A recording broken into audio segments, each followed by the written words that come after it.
Hey guys, how you doing? So here's one for all you Freddy Krueger lovers out there.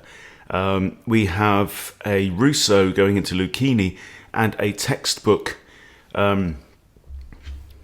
demolition, really. So this could have been a World of Pain video, but we'll see. So white really doesn't do too much wrong here. So we have normal king's pawn opening and the Italian game. Okay, so I go Russo with pawn to f5. The computer is calling me all kinds of horrible things.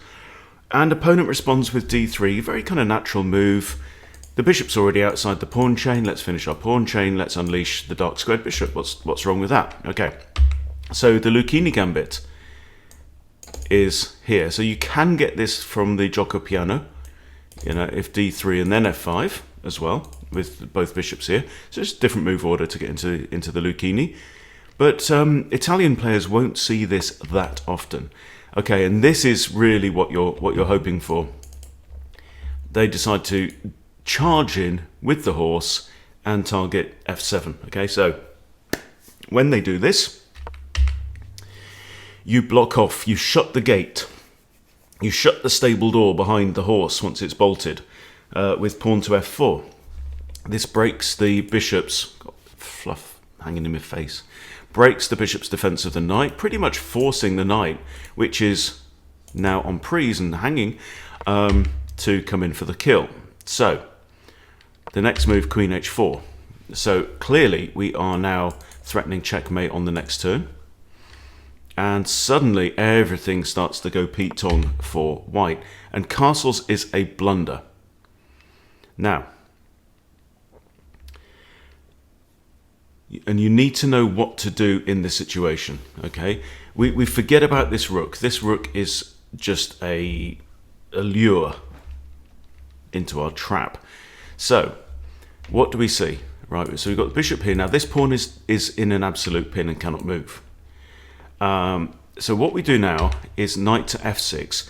Now, weirdly, when I first did the review on this, it said that was inaccurate. And it said I should have played knight h6, but I know knight h6, white can then capture your knight if he wants to, which he can't do with knight f6. And here, now Stockfish is telling me on depth 14 that knight f6 is the correct move and that knight h6 would be equal money. Anyway, so I played knight f6, which I think is right. They grab the rook, big mistake. So, what's the point of knight f6? Knight g4. And now, pretty much whatever happens, we are going to be checkmating black before too long. h3, very natural. I mean, he's now got to prevent mate here. And obviously g3 doesn't do it. So h3 is pretty much forced.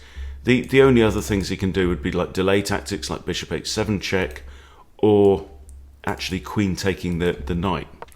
So least of two evils, of three evils, h3. And now we take here. Now, very important to remember to take with a knight, because it's actually very forcing. Yeah, bishop takes check would seem to be ultimately forcing. But this is worse, because we're hitting the queen and we're threatening to remove the knight, for example, taking on h3 with a double check. So that's evilest of all. Rook takes, here we have queen takes, king goes in the corner. And now, the computer's saying that pushing the pawn to f3, okay, which is what I play in the game. So here, if takes, we don't want to trade queens, absolutely do not want to trade queens, because we are actually down in material at this point. We're down a knight for a pawn.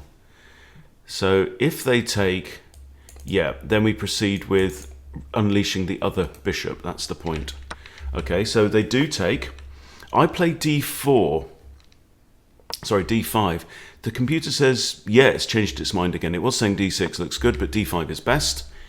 Really putting the question to this bishop. And white really here doesn't have time to scratch his arse. He's just constantly on the defensive, and this is the beauty of this line. Bishop takes, and now it's forced mate in 5.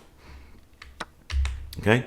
So we first of all, we take the pawn here, and we're simply threatening this, and all that white can do now is just delay.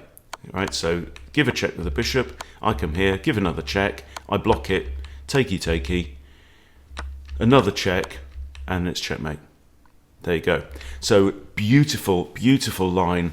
An absolute favourite. Not the easiest to remember because some of it's a little bit unintuitive, but if you are a Freddy Krueger devotee and a Russo player, you need to know this one. All right, guys, thanks for watching. See you later.